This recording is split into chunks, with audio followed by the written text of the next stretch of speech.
안녕하세요. 매일 새로운 사연을 전하는 읽어주는 사연 라디오입니다. 구독과 좋아요, 많은 공유 부탁드립니다. 오늘의 사연 시작하겠습니다. 안녕하세요. 저는 결혼을 앞두고 있던 30대 중반의 여성입니다. 한 번도 결혼에 대한 환상을 가져본 적이 없었기 때문에 저에게 결혼은 해도 그만 안 해도 그만인 것이었습니다.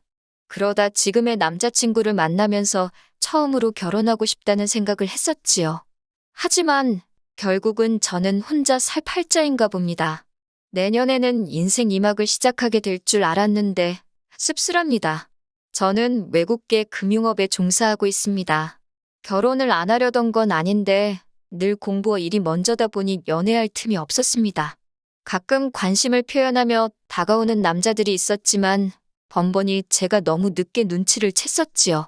말 그대로 버스가 떠난 다음에서야 말이에요. 그러다 보니 어느새 소위 홍기가 가득 차버렸더라고요. 당시 저는 독서토론 동호회 활동을 하고 있었는데 유일하게 직장생활 외에 제가 사람들을 만나는 일이었습니다. 워낙에 사람들 많은 곳에 가는 걸 제가 별로 안 좋아하기도 하고 회사 야근도 많아서 술자리로 이어지는 외부 활동은 하기가 어렵더라고요. 고심 끝에 골라서 시작한 게 독서토론이었지요. 학창 시절부터 책을 좋아하기도 했고요.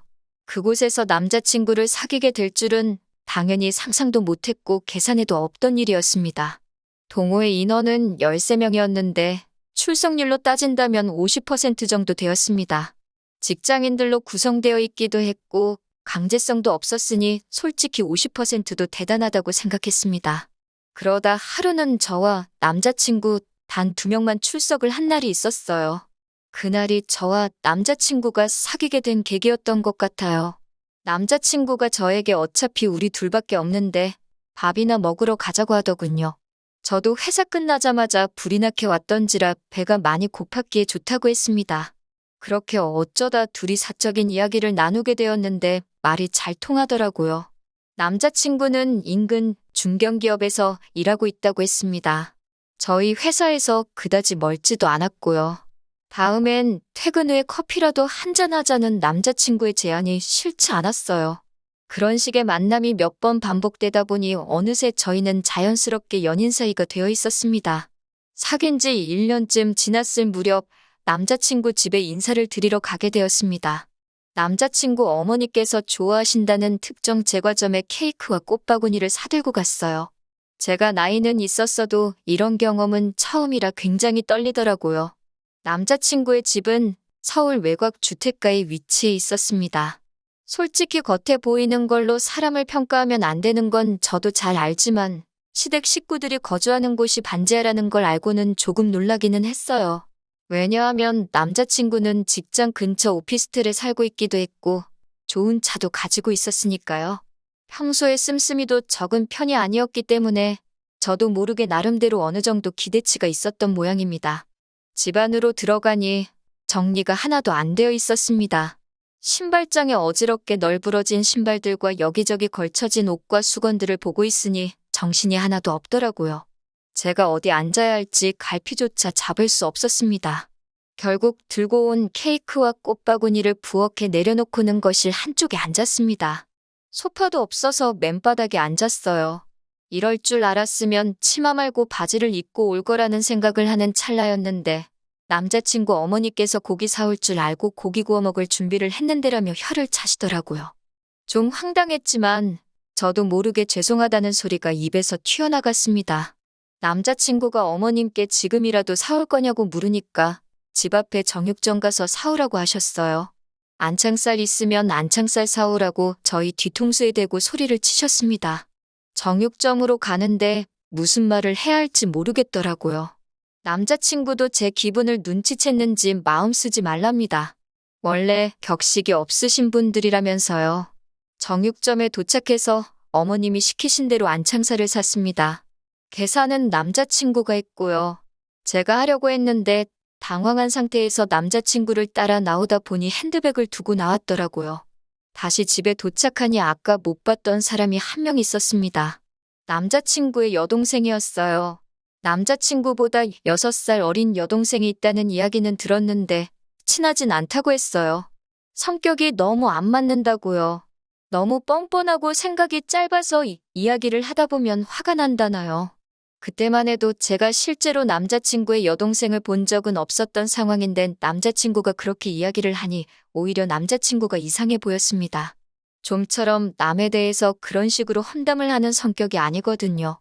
하지만 남자친구 여동생의 언행과 태도를 지켜보니 남자친구가 그토록 싫어하는 게 충분히 이해가 되더라고요. 화장을 고치려고 핸드백을 여는데 누군가 손댄 것 같은 느낌이 들었습니다. 저는 항상 핸드백 중간을 잠궈두는데 그게 훤히 열려 있었거든요.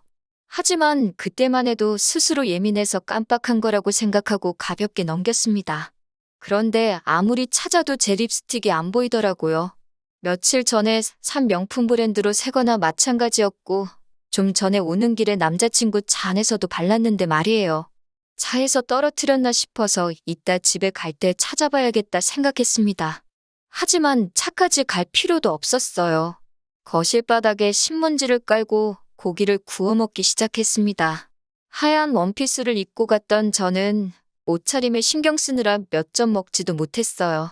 그러다 남자친구 여동생이 쌈장 찍은 고기를 들고 이리저리 설레발을 치더니 결국 제 옷에 흘리더라고요. 저도 모르게 인상을 쓴 모양입니다. 남자친구 어머님께서 사람이 실수할 수도 있지 뭘 그렇게 무안을 주냐면서 성격이 원래 그렇게 예민하냐고 물으시더군요. 그러자 그 여동생이 한다는 소리가 원래 여자가 나이가 들면 그렇게 짜증이 쉽게 난다면서요? 라고 저에게 묻는 거예요. 그제서야 알겠더라고요. 남자친구의 어머니도 여동생도 저를 마음에 들어하지 않는다는 걸요.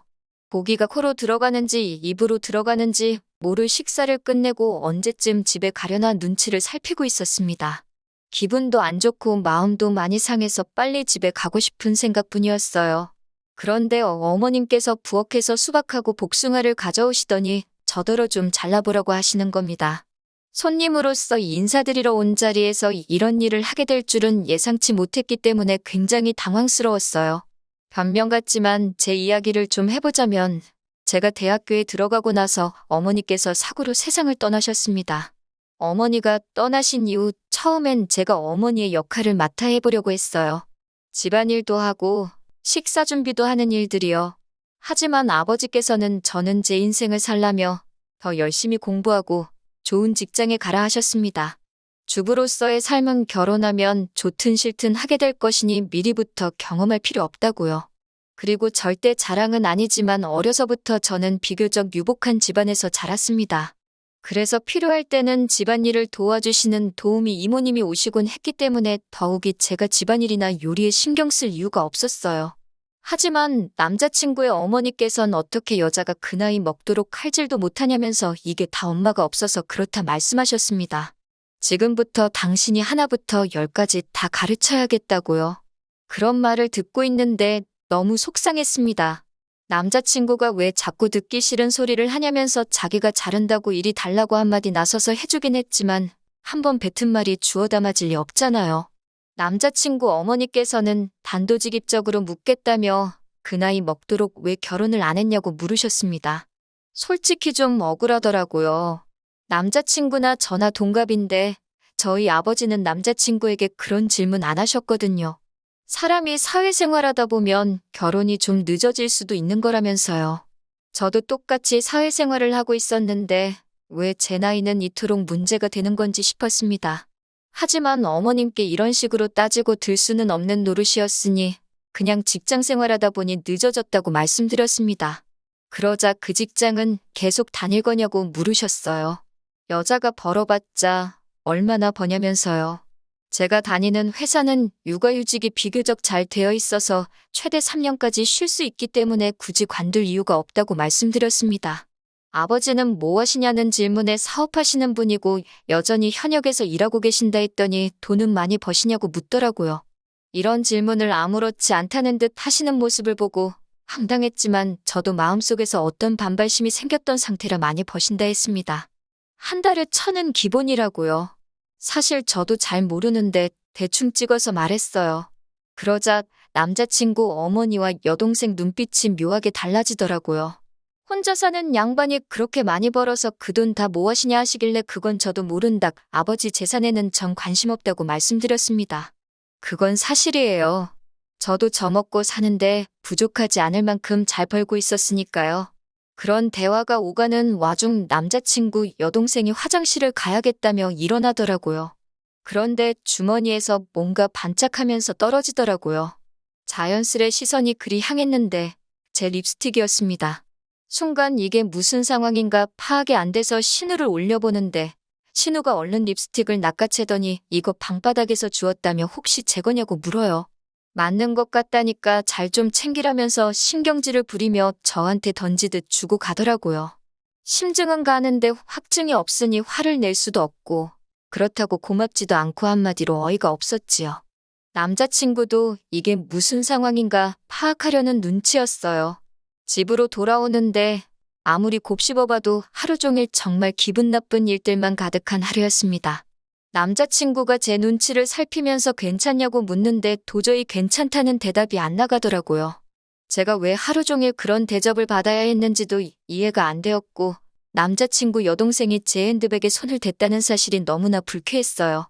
이틀 동안 남자친구로부터 걸려오는 전화에 단답형으로만 대답하면서 진지하게 생각해봤습니다. 이 결혼을 하는 게 정말 맞는 건가 싶었거든요. 그리고 결국 남자친구에게 결혼 이야기는 없었던 걸로 하자고 했습니다. 연애는 원한다면 계속해도 좋지만 결혼은 안 하고 싶다고요. 남자친구는 말도 안 되는 소리라며 자기 어머니랑 여동생 때문이냐며 자기가 어떻게든 설득할 테니 제발 다시 한 번만 생각해 달랍니다. 그리고선 며칠 뒤 남자친구의 어머니께서 연락을 해오셨습니다. 저희 결혼 문제로 이야기를 좀 나눴으면 좋겠다고요. 어머님이 정해주신 장소로 나가니 아니나 다를까 남자친구 여동생도 나와 있었습니다. 아들에게 들으셨다면서 일단 당신이 그런 의도가 아니었는지만 제 마음이 상했다면 미안하다 하시더군요. 앞으로 한 가족이 되면 모녀 사이처럼 지냈으면 좋겠다는 생각에 말이 너무 쉽게 나간 것 같다고도 하셨습니다. 솔직히 그 말이 와닿지는 않았지만 그래도 나이 드신 분이 이렇게 와서 사과를 하시기까지 쉽지 않으셨을 걸 생각하고 괜찮다고 말씀드렸습니다. 남자친구 여동생도 앞으로 친자매처럼 잘 지내고 싶다며 언니 하는데 또 그런 모습을 보니 밉지만은 않더라고요. 그렇게 일단은 상황이 일단락되었고 남자친구와 결혼 이야기도 다시 진행되기 시작했습니다. 하지만 이 평화는 오래가지 못했습니다.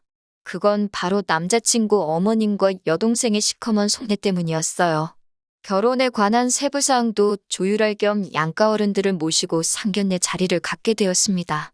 아버지는 젊은 사람들끼리 알아서 하라 하셨지만 그래도 식사라도 한 끼 같이 하면 좋을 것 같아서 제가 자리를 만들었어요. 그렇게 모두가 한정식 집에 모였습니다. 남자친구 어머님께서는 저희 아버지를 보고는 인물도 좋으시다며 살갑게 대해주셨습니다. 입에 발린 칭찬이긴 해도 칭찬 싫어하는 사람이 어디 있나요? 남자친구 여동생도 계속해서 저에게 언니, 가방은 어디서 산 거냐? 언니 오늘 너무 예쁘다며 애교를 부렸고요. 남자친구는 이 모든 상황을 굉장히 뿌듯하게 느끼는 듯 보였습니다. 처음에 인사드리러 갔던 날과는 확연히 다른 분위기에 어쩔 줄 모르긴 했지만 결과적으로는 훨씬 기분 좋은 자리였어요. 서로 껄끄러운 이야기는 조금도 오가지 않았습니다. 다만 남자친구 어머니께서 우리는 이제 다 한 가족이니까 서로 힘들면 돕고 이해하고 품어주고 그렇게 살자 하시더군요. 얼마나 듣기 좋은 말인가요? 그때는 그 속뜻을 몰랐기에 제가 남자친구의 어머니와 여동생을 오해한 것 같아 미안한 마음까지 들었습니다. 하지만 그로부터 며칠 뒤 저는 정말 황당한 제안을 받았습니다. 남자친구와 신혼살림을 차릴 집을 알아보던 시기였어요. 남자친구 오피스텔 보증금하고 제가 모아둔 돈을 합치니까 1억이 좀 넘더라고요. 저희 아버지가 좀 더 보태줄 테니까 아파트를 하나 사라고 하셨지만 손은 안 벌리기로 마음을 먹은 상태였기 때문에 전세를 구할 생각이었어요. 그런데 어디서 그 이야기를 들으셨는지 어머님께서 저한테 연락을 해오셨습니다. 어머님께서는 멀쩡한 집을 납두고 왜 전세를 구하냐며 물으셨습니다. 당연히 저희가 아버지 집에 들어가서 살 줄 알았다고요. 저는 왜 그렇게 생각하셨는지는 모르겠지만 그럴 계획은 없다고 말씀드렸어요. 그러자 저희가 저희 아버지랑 같이 살면 남자친구의 오피스텔 보증금은 당장 급한 돈이 아니니 빌려 쓰실 참이었대요. 제가 그 이야기를 듣는데 뭐라고 달리해드릴 말씀이 없더라고요. 제 돈도 아닌데 이러쿵저러쿵 할 수가 없잖아요. 그리고 무엇보다 남자친구랑은 단 한 번도 저희 아버지 집에서 셋이 사는 쪽으론 이야기를 해본 적이 없거든요. 제가 아무런 말도 하지 않자 어머님은 아니면 당신하고 여동생이 저희 아버지 집에서 신세 좀 지시겠답니다. 사돈 집에 들어와서 사신다는 말씀이시냐고 물으니 반지하가 사람 살기가 너무 힘들다고 그러시는 거예요. 그러면서 앓는 소리를 하시는데 아무리 그래도 어떻게 저희 아버지 혼자 사시는 집에 어머님이랑 예비 신우가 들어와서 사나요? 그건 말이 안 되잖아요. 어머님께 죄송하지만 그건 안 될 것 같다고 말씀드렸습니다. 그러자 그럼 다시 처음으로 돌아가서 저희들이 들어가서 살고 남자친구 오피스텔 보증금을 내놓으랍니다. 저희만 잘 살면 다냐고 화를 내시면서요. 불쌍한 당신 모녀는 어쩌라는 거냐고요. 황당하고 어이가 없었지만 몰아대꾸도 못하고 어머님의 억지를 듣고 있는데 어머님께서 저더러 하시는 소리가 나이도 많은 애가 시집 오면서 맨몸으로 덩그러니 오려고 했냐고 그러시대요. 내가 너한테 집을 사내라고 한 것도 아니고 내 아들 보증금은 내가 좀 쓸 테니 네 친정 가서 살라는데 그게 그렇게 어렵냐면서 말도 안 되는 소리를 계속 하셨습니다. 자꾸 나이 가지고 뭐라고 하시는데 누가 보면 제가 연하랑 결혼하는 줄 알겠어요. 나이가 많은 건 남자친구도 마찬가지였고 오히려 버리는 제가 더 좋은데 자꾸 나이로 저를 후려치시니 저도 굉장히 불쾌해지더라고요. 저는 결국 안 되겠다 싶어서 일단 남자친구에게 전화를 걸었습니다. 다행히 남자친구가 외근 중이라서 금방 왔습니다. 어머님은 남자친구를 보더니 오피스텔 보증금을 주고 저랑 결혼하던지 아니면 사돈한테 말해서 자기가 들어가서 살 수 있게 하던지 하랍니다. 말도 안 되는 두 조건을 주고는 양자택일을 시키니 남자친구도 얼빠진 표정으로 자기 엄마를 쳐다보더라고요. 그러더니 무슨 소리를 하시는 거냐고, 그게 가당키나 한 소리냐고 소리를 지르니까 어머님도 지지 않고 그럼 너는 내가 반지하 방에서 썩어 문드러질 때까지 살았으면 좋겠냐고 따지시더군요. 남자친구가 저에게 잠깐 밖에서 이야기를 하자면 나가자 했습니다. 전 이 상황이 납득도 안 되고 정말 꿈꾸는 것 같았습니다. 남자친구는 한숨을 내쉬더니 자기 어머니가 원래 저렇게 낯두껍고 염치 없는 소리를 잘한다며 자기도 죽을 맛이랍니다. 자기도 연락 잘 안 하고 살다가 결혼 이야기가 나오면서 다시 어떻게 좀 잘 지내보려고 연락을 한 건데 이 사단이 났다며 한숨을 푹푹 쉬더라고요. 그 모습을 보고 있으니 마음이 안 좋긴 했지만 제가 달리해줄 수 있는 말이 없었습니다. 그런데 그때 남자친구가 절 쳐다보더니 그냥 오피스텔 보증금은 어머니하고 여동생한테 줘버리면 안 되겠냐고 묻더군요. 그리고 아버지 집에 들어가서 살자고 그래요. 아버지가 50평대 아파트에서 저랑 둘이 사셨기 때문에 사실 저희 둘이 들어가서 살아도 부대낄 상황은 아니었고 아버지도 100% 들어와서 살라고 해주실 분이셨지만 전 그러고 싶지 않았습니다. 결혼하면 독립적으로 사는 게 당연하잖아요. 제가 그건 절대 안 될 소리라고 하니까 그럼 자기더러 어쩌라는 거냐고 소리를 치더군요. 제가 냉정하게 왜 당신 어머니가 집이 없으신 것도 아닌데 왜 거주 문제를 우리 결혼식을 통해서 해결하려고 하시는지 이해할 수가 없다고 했습니다. 그러자 남자친구가 상견례 자리에서 분명히 앞으로 한 가족이니 힘든 순간에 서로 도우며 살자고 하지 않았냐고 따져 묻더라고요. 카페에서 기다리던 남자친구 어머니까지 따라 나오셔서는 저더러 그렇게 가족 간에 선 긋고 그러는 거 아니라면서 정말 너는 내가 하나부터 열까지 다 가르쳐야겠다는 말씀을 또 하셨습니다. 순간 정말 이성의 끈을 놓아버릴 뻔했어요. 그런 제 심정도 모르고 어머님께서는 계속해서 아니면 저희 아버지더러 집을 파시라고 한 뒤 당신 반지하 보증금, 남자친구 오피스텔 보증금 그리고 저희 아버지 집값에 제 적금 모든 돈을 합쳐서 건물 하나를 사잡니다. 그래서 층별로 따로 살면 진정한 한 가족이 될 수 있다나요. 듣다 보니 완전히 저와 저희 아버지를 호구라고 봤던 것 같더라고요. 저는 너무 웃기고 발칙한 어머님의 꿈에 실소가 터졌습니다. 제가 어머님께 정말 좋은 시도셨지만 안 될 것 같다며 급기야 박장대소를 하고 말았습니다. 어머님은 저더러 제정신이냐고 어디 시험이 될 사람이 말하는데 그따위로 웃냐면서 화를 내셨지만 도저히 웃음을 멈출 수가 없었네요. 저는 남자친구에게 너도 꿈 깨라고 욕심도 적당히 내라고 배탈난다고 한마디 했습니다. 남자친구는 지금 그게 무슨 소리냐며 결혼할 사이니까 이런저런 방법을 생각해 볼 수도 있는 거 아니냐며 저더러 말 조심하랍니다. 막말로 자기랑 헤어지면 누가 저 쳐다봐 주기나 할 것 같냐면서요. 그 말을 듣는데 우습더라고요. 제가 남자친구에게 난 돈이라도 있지만 넌 돈도 없는데 누가 정말 쳐다봐 주기나 하겠냐고 똑같이 빈정댔습니다.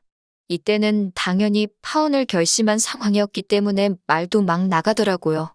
어머님께서 저더러 말 그따위로 할 거냐고 그러길래 어머님 존재 자체가 저 사람한테는 이제 짐이라고 나이 많고 돈도 없는데 홀어머니의 시집 안 간 신우까지 어떤 여자가 시집 오려고 하겠냐고 사부쳤습니다. 아들 총각 귀신 만들기 싫으시면 정신 똑바로 차리시고 사돈 될 집안 재산 욕심내지 마시라고 다다다 싸붙이고 손에 2만 원 쥐어드렸습니다. 카페 커피값 내시라고요. 파혼을 하기까지 한 2달 동안 정말 마음이 지옥과 천당을 오가는 기분이었습니다. 그래도 막판에 하고 싶은 말을 다 해서 그런지 미련은 없습니다. 당연히 남자친구에게선 자기가 생각이 짧았다며 그래도 자기 어머니인데 제가 말을 함부로 해서 순간 홧김에 막말을 하게 된 거라고 자기만 잘못한 건 아니랍니다. 그래도 자기가 남자니까 먼저 사과한다고 서로 잘 이 고비를 잘 넘겨보잡니다. 헛소리엔 매가 약인데 차마 몽둥이로 때릴 수도 없어서 그냥 무시했지만요. 무슨 연락이 오건 읽기만 하고 한 달 동안 싹 무시만 했더니 더 연락은 안 옵니다. 지금 무슨 생각을 하고 있을까요? 절 놓친 걸 후회하는 것 같긴 합니다. 독서 동호회 사람들에게 절 수소문하는 것 같더라고요. 저는 더 이상 동호회에 나가지는 않지만 그 안에 아직 친한 몇몇의 사람이 남아있었기에 상황을 들을 수 있었네요. 결혼은 어쩌면 제 인생엔 없는 이벤트일지도 모릅니다. 하지만 나쁜 일이 있으면 좋은 일도 있는 법이잖아요. 이번 일로 액땜했다 생각하고 좋은 일 기다리면서 살아볼까 봐요. 긴 이야기 들어주셔서 감사합니다.